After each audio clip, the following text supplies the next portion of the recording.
그긋뜻 135강 시작하겠습니다. 제 135강의 제목은 하나님의 아들들과 네필림의 정체입니다. 창세기 6장에 보면 지금도 계속 논란이 되는 흥미로운 구절이 나옵니다. 창세기 6장 2절에 하나님의 아들들이 사람의 딸들의 아름다움을 보고 자기들이 좋아하는 모든 여자를 아내로 삼는지라. 이때 하나님의 아들들과 사람의 딸들이 도대체 누구냐? 왈가왈부 말들이 많이 있습니다. 특히 4절에 보면 당시의 땅에는 네피림이 있었고 그 후에도 하나님의 아들들이 사람의 딸들에게로 들어와 자식을 낳았다. 하나님의 아들들과 사람의 딸들의 결합을 통해서 태어난 게 이 네필림이라고 보통 봅니다. 근데 뒤에 나오겠지만 이 네필림을 우리가 알다시피 일반인보다 월등하게 큰 키와 신장을 가진 그 이른바 거인들이라고 보는 경향이 있습니다. 그러다 보니까 여기에 등장하는 하나님의 아들들의 정체에 대해서 집약해서 보면 두 가지로 견해가 갈립니다.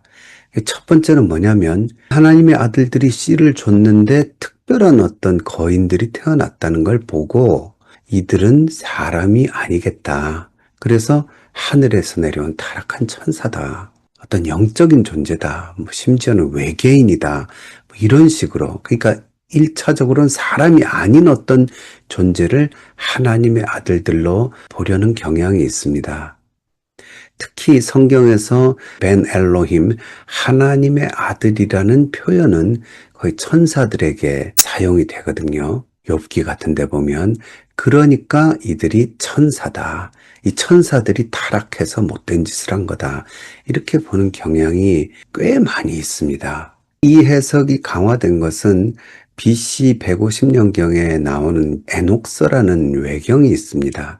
거기에 보면 이 창세기 6장의 이야기와 노아 홍수 이야기까지가 마치 판타지 소설처럼 나오는데 그때 이 하나님의 아들들이 타락한 천사들로 나옵니다. 심지어 세미, 하사, 코카비엘 이런 식으로 이름들도 등장을 해요. 그들이 이제 사람의 딸들과 결혼해서 무슨 3000L이라고 나오는데 수십 미터가 넘는 혹은 몇천 미터가 넘는 식으로 계산하는 경향이 있는데 어마어마한 거인들이 태어난 거다. 이런 식으로 에녹서가 해석을 하고 있어요. 그걸 근거로 더더욱 여기 나온 하나님의 아들들은 영적인 어떤 타락한 천사들이지 사람은 아니다. 이렇게 보는 경향이 있다는 거죠. 그래서 좀 오래전인데 그 러셀 크로우가 나온 노아라는 영화가 있었는데 거기 보면 이 네피림들이 무슨 바위 덩어리 같은 수십 미터의 키를 가진 거인 괴물들로 등장하는 거는 이제 그런 걸 근거로 그렇게 만든 거죠. 하지만 이와 반대로 이 하나님의 아들들을 영적인 존재가 아니라 그냥 사람이다 이렇게 보는 의견이 있습니다. 그럴 경우에 이제 자주 등장하는 게 복음서에 보면 마태복음 22장 30절 같은 경우에 예수님께서 부활 때에는 장가가는 것도 시집가는 것도 없고 하늘의 천사들과 같으니라 이런 말씀을 하셨거든요. 그러니까 이걸 봐라. 하늘의 천사들이 시집장가 안 가는데 무슨 여기서 사람의 딸들과 결합을 한 거냐. 이렇게 이제 1차적인 반박을 합니다. 물론 이거에 대해서도 영적인 존재라고 주장하는 측에서는 시집 장가가는 인간의 어떤 관례가 없어진 거지 애를 못 낳는다 그런 얘기는 아니다. 이런 식으로 반박을 하기도 합니다. 이와 같이 이들을 영적인 존재로 봐야 될 것인가 아니면 일반적인 사람으로 봐야 될 것인가 이거에 대해서 제대로 논해 보려면 이들 사이에 태어났다는 이 네필림이라는 존재 물론 이 네피림이 그들의 자식이 아니라는 식으로 또 주장하는 것도 있는데 그건 그 소수의 의견이고 일반적인 견해상에서 네피림이라는 게 과연 뭔가 이게 굉장히 중요합니다. 네필림, 이 복수형인데요. 이 말의 어원이 과연 뭘까 이가 꼭 굉장히 논란이 많아요. 그래서 나팔이다, 네펠이다, 팔라다, 팔날이다 이런 식으로 학자들마다 의견들을 많이 내놓는데 위에서 떨어진다 혹은 타락했다 혹은 원더풀한 어떤 존재다 혹은 구별된 존재다 아니다 차별받은 존재다 심지어는 어떤 괴물 같은 이미지 때문에 조산하거나 유산된 존재로 보기도 하고요. 하여튼 여러 가지 의견이 있습니다. 근데 본래 이렇게 어원을 따져서 이야기를 하면 많은 어원들의 또 여러 파생된 뜻들이 있기 때문에 자기 주장에 유리한 것들을 이렇게 가져오기가 쉬워서 이걸로 뭘 결정하기는 쉽지가 않아요. 분명한 건 뭐냐면 아직 네필림이 뭔지 정확히 몰라요. 그런데 성경 안에서 이 네필림은 등치가 굉장히 큰, 그렇다고 에녹서에 나오는 것처럼 무슨 괴물같이 수십 미터 이런 식은 아닌데 일반인 중에 엄청 키가 큰 사람, 거인들이라는 것을 성경에서 확인해 볼 수 있습니다. 그런 사람들에 대한 언급이 구약에 많이 나오지요. 가장 중요한 게 민수기 13장이지요. 우리가 잘 아는 대로 모세가 12정탐꾼을 가나안에 보냈을 때에 그들이 와서 마지막에 정탐꾼이 뭐라고 하냐면 민수기 13장 32절에 이스라엘 자손 앞에서 그 정탐한 땅을 악평하여 이르되 거기서 본 모든 백성은 신장이 장대한 자들이며 거기서 네피림의 후손인 아낙 자손의 거인들을 보았나니 우리는 스스로 보기에도 메뚜기 같았다. 이런 말씀이 나옵니다. 이 네피림이란 말이 성경에 딱 2번 나오거든요. 아까 창세기 6장과 지금 여기인데 네피림이라는 존재, 명칭 자체로는 정확한 어원과 뜻은 알 수 없지만 어떤 특징은 여기서 드러나는 거예요. 거인들이었다. 그래서 아예 킹제임스 성경 같은 경우는 이 네필림을 그냥 거인이라고 번역을 합니다. 자이언트라고. 뭔가 신장이 굉장히 컸던 사람인 걸 알 수 있습니다. 하지만 그렇다고 괴물 같은 존재다. 그건 아니고요.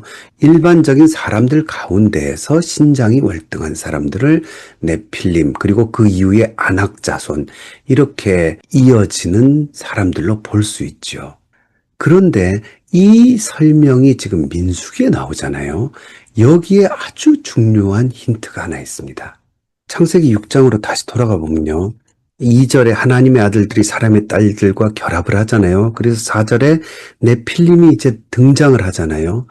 그리고 그 네필림이 어떤 거대하고 신장이 장대한 자들인데 아주 이상한 직업을 갖고 있어요. 그게 뭐냐면 그들은 용사라. 고대의 명성 있는 사람들이었더라. 이렇게 나옵니다. 여러분, 당시의 사람들이 뭘 하면서 살았겠습니까? 당연히 농사 짓고 목축하고 그러고 살았겠지요. 그런데 갑자기 엉뚱한 직업이 나타난 거예요. 그게 뭐냐면 기보르라는 용사가 나타납니다. 여러분, 이 용사란 말이 구약에 많이 나오는데 거의 대부분 전쟁과 관련 있고, 전쟁은 뭐 하는 겁니까? 누군가 싸우는 거예요. 무슨 스포츠처럼 싸우는 게 아니에요. 남을 죽이고 빼앗고 끔찍하게 피를 보고 끝장을 볼 때까지 싸우는 게 용사예요. 그러니까 킬러들이죠. 살인이란 이미지가 들어가 있어요. 남을 때려 눕히고 죽이고 하는 일을 통해서 명성을 얻은 사람들이 나타났다. 그 사람들이 네필림이다. 이렇게 지금 성경이 말하고 있습니다. 그런데 더 중요한 거는 바로 그런 묘사 이후에 바로 5절에서 여호와께서 사람의 죄악이 세상에 가득함과 그의 마음으로 생각하는 모든 계획이 항상 악할 뿐임을 보셨다는 진술이 이어지고 있어요.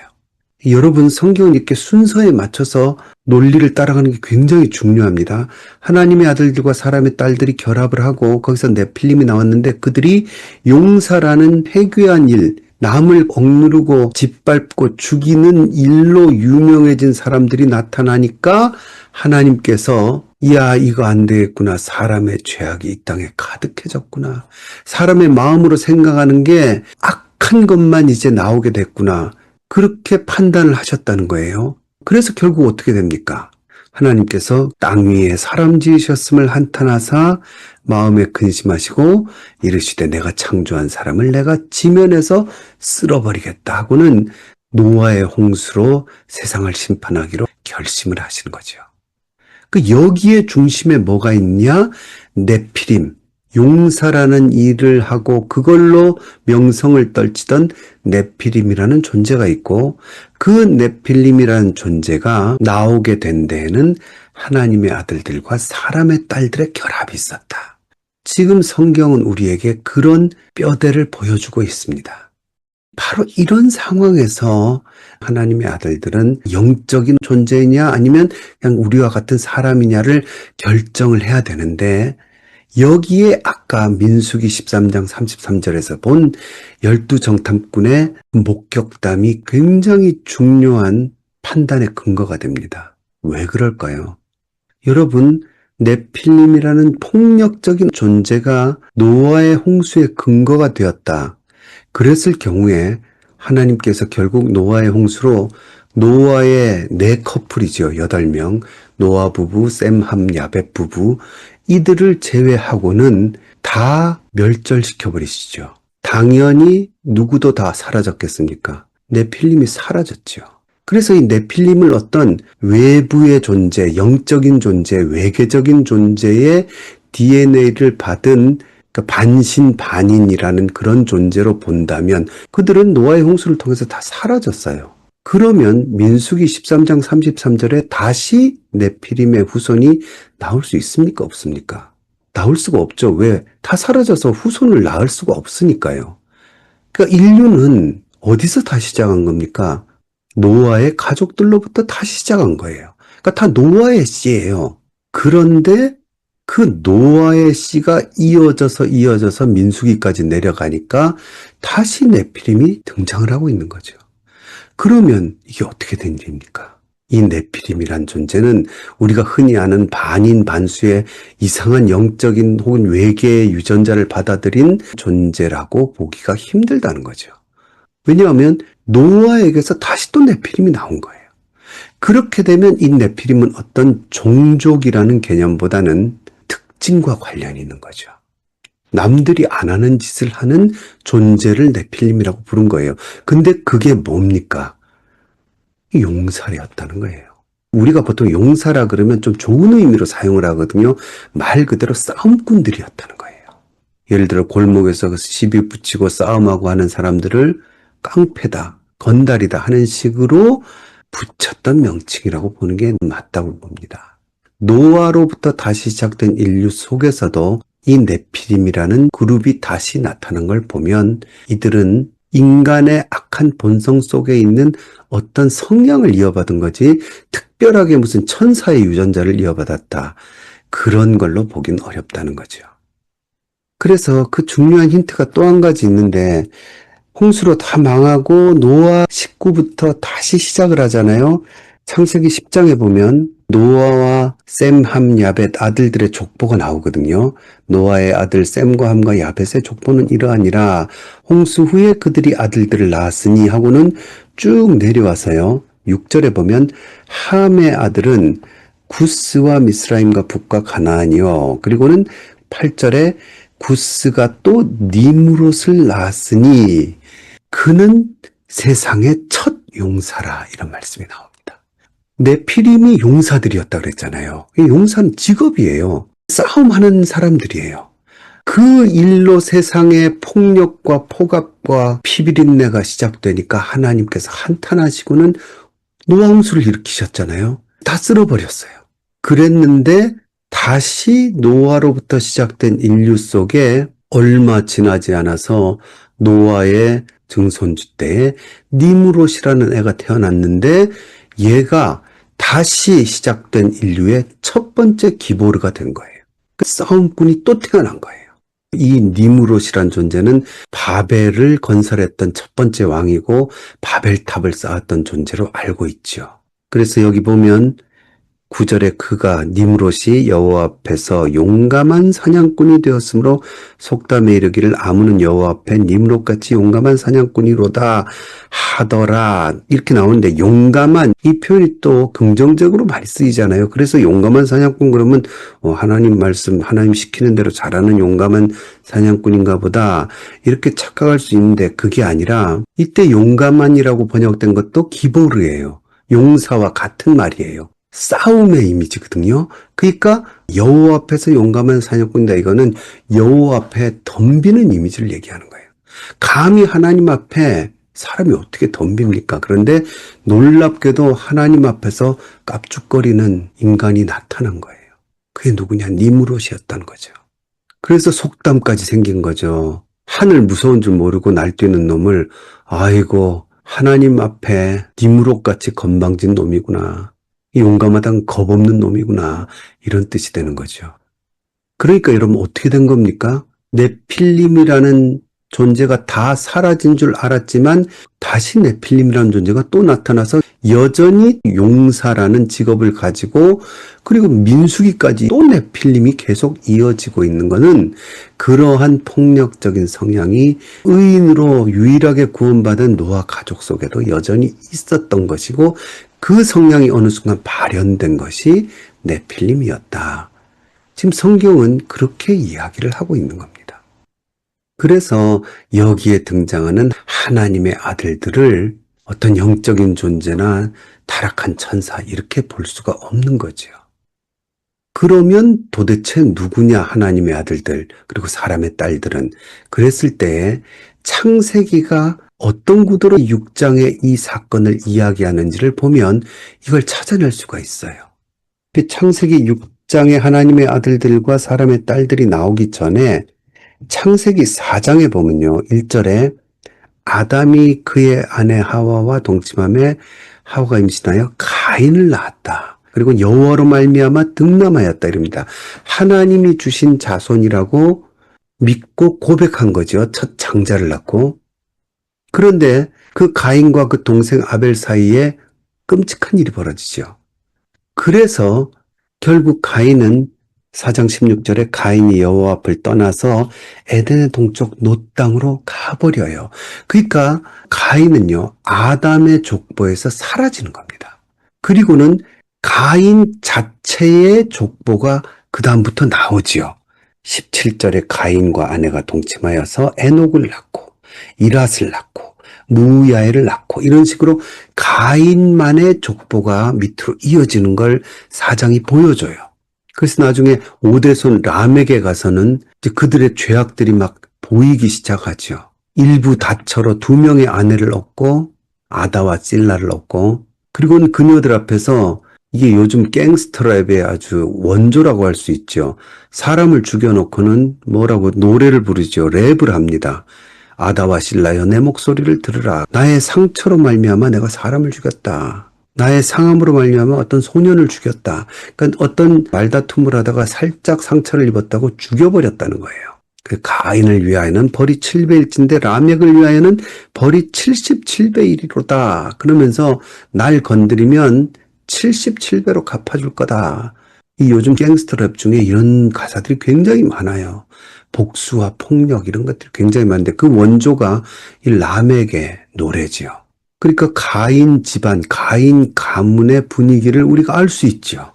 그런데 이렇게 가인의 족보와 가인의 가문의 분위기가 묘사가 된 후에 25절에 보면 4장 25절에 아담이 다시 자기 아내와 동침함에 그가 아들을 낳아 그의 이름을 셋이라 하였으니 이는 하나님이 내게 가인이 죽인 아벨 대신에 다른 씨를 주셨다. 이렇게 고백합니다. 의로운 아벨은 죽었고요. 가인은 떠나버려서 이제 자식이 아니에요. 몹쓸 짓을 했으니까.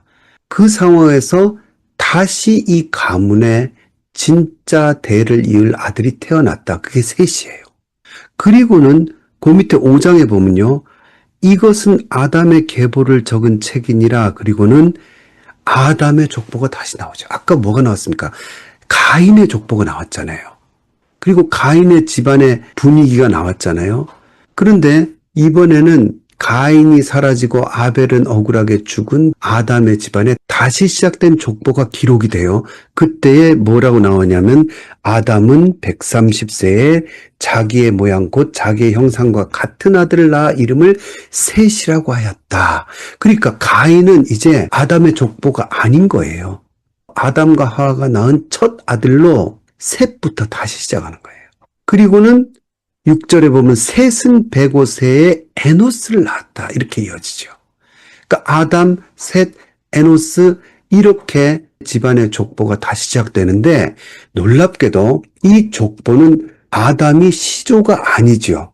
누가 시조입니까? 5장 1절 다시 보면 이것은 아담의 계보를 적은 책이니라 하고는 하나님이 사람을 창조하실 때에 하나님의 모양대로 지으시되 남자와 여자를 창조하셨다 하면서 아담이 그 족보의 제일 꼭대기 할아버지가 아니고 누가 이 족보의 시작이십니까? 하나님이세요. 그러니까 이거 하나님의 족보가 되는 거예요.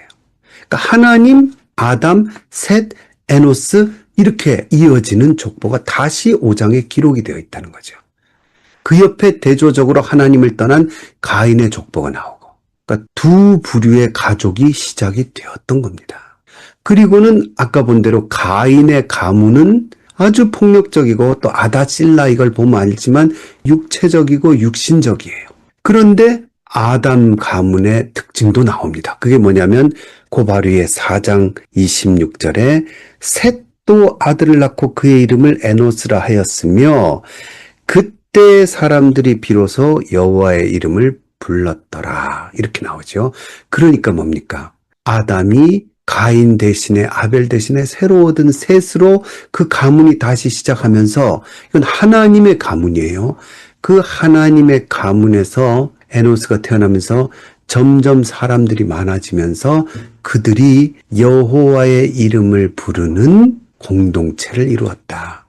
말 그대로 신앙 공동체가 성립이 되었다 하는 것을 보여주는 겁니다. 한쪽에서는 폭력과 육신적인 일에 집중하는 가인의 가문이 번성해가고 있고 쇠퇴할 줄 알았던 하나님의 자녀들의 신앙 공동체도 여호와의 이름을 부르는 그 공동체도 지금 이어져 간다는 걸 창세기가 미리 명확하게 보여주고 있어요. 대비되는 구도로요.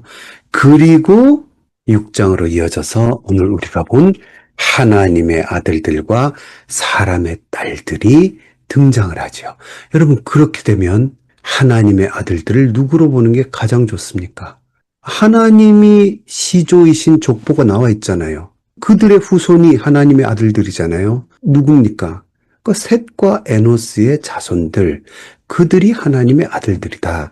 그리고 사람의 딸들은 그 반대편에 있는 가인의 후손들로 보는 게 가장 일리가 있죠. 보수적이고 정통적이어서 그렇게 보는 게 아니라 성경 자체가 구도적으로 그렇게 보여주고 있어요. 그래서 결국 하나님의 아들들이 여호와의 이름을 부르면서 다시 믿음 안에서 시작을 했지만 그들이 대를 이어가면서 서서히 또 신앙이 흐리멍텅해지면서 하나님을 바라보고 하나님의 이름을 부르던 그들의 마음의 눈이 이제 뭘 더 아름답게 보기 시작했느냐? 세상의 딸들, 육신적인 아름다움을 더 선호하게 되는 그 과정이 여기에 그려진 거죠. 그걸 하나님의 아들들이 사람의 딸들의 아름다움을 보고 자기들이 좋아하는 모든 여자를 아내로 삼는지라. 여기에도 일부 다처의 분위기가 있죠. 그게 가인 집안의 풍습이잖아요. 아다와 실라를 두 명의 아내를 얻었던 그 폭력적인 람에게 습성이 하나님을 시조로 하는 아담과 셋과 에노스의 집안에 스며 들어갔던 것을 이렇게 묘사하고 있다. 그렇게 보는 게 가장 성경적이라고 볼 수 있습니다.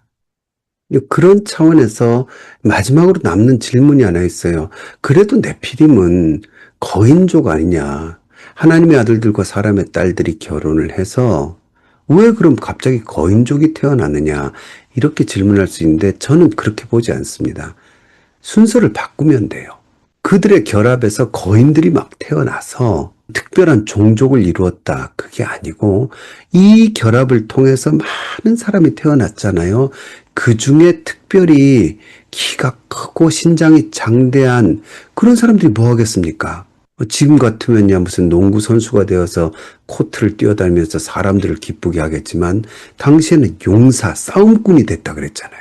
그러니까 아까 람에게 상황에서 보았듯이 다른 사람의 거를 내가 힘써 일하지 않아도 나의 주먹의 힘으로 내 키와 신장을 이용해서 위협하고 실제로 폭력을 가해서 뺏을 수 있구나. 이걸 깨달은 말 그대로 육체적으로 남보다 더 힘이 세고 키가 컸던 어떤 사람들이 하나의 어떤 그룹을 이루어 간 거죠. 지금도 무슨 마피아나 건달이나 이런 거 하는 사람들이 몸을 키우고 문신을 하고 왜 그런 식으로 나갑니까? 뭔가 위협적인 모습을 보여주려고 그런 거죠. 그러니까 네필림들이 자기의 키와 위협적인 몸을 통해서 세상을 짓밟고 명성을 얻어가던 어떤 그 워리어의 집단이라면 그런 집단들이 여전히 폭력적인 일에 쭉 대를 이어와서 어떤 거구의 사람들이 싸움꾼의 이미지로 나온 게 네피림의 후손 이렇게 볼 수 있죠. 어떤 특별한 유전자의 괴물 같은 거인 이런 이미지가 아니라 자기 신체를 이용해서 그런 일들을 하는 그러다 보니까 그 유전자가 계속 이어지면 하나의 거대한 거인 가문의 모습을 형상할 수도 있겠죠. 그들을 네피림의 후손이다. 이런 식으로 주변 사람들이 명명했을 수도 있고요. 그래서 결론적으로 여기에 등장하는 하나님의 아들들은 다시 시작된 하나님 가문의 족보 아담, 셋, 에노스로 이어지는 이 족보가 다시 타락한 모습을 보여주는 것이고요. 그 타락은 폭력과 육적인 문화를 이뤘던 가인의 가문과 결합된 것으로 볼 수 있고, 그러니까 자연스럽게 하나님의 아들들 속에 가인 가문의 폭력적인 용사라고 표현되죠. 그 네필림들의 문화를 이루었다.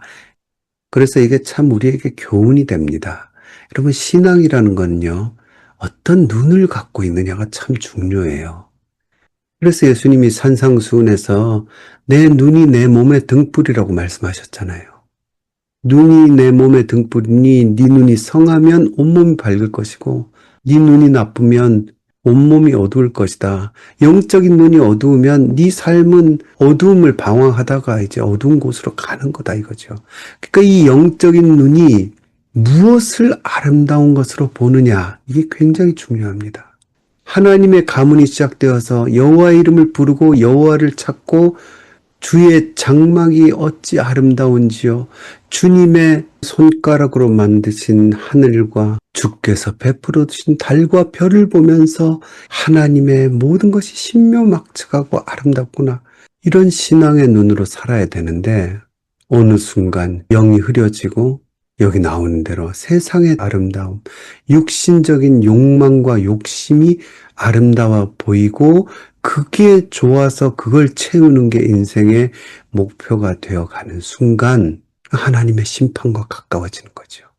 심지어 그걸 위해서 네피림들처럼 남을 짓밟고 착취하고 뺏어오고 하는 존재가 되어버리면 하나님께서 한탄하시고 마음에 근심하시고 그 죄악의 심판을 시행해야 되겠구나 하는 결심을 하게 되시는 거죠. 그래서 우리가 하나님 가문의 일원으로서 하나님의 아들, 딸들로서 헛된 것들을 아름답게 보는 것이 아니라 하나님께 속한 영적인 것을 아름답게 보는 눈이 있어야 될 줄 압니다. 오늘은 여기까지 하겠습니다.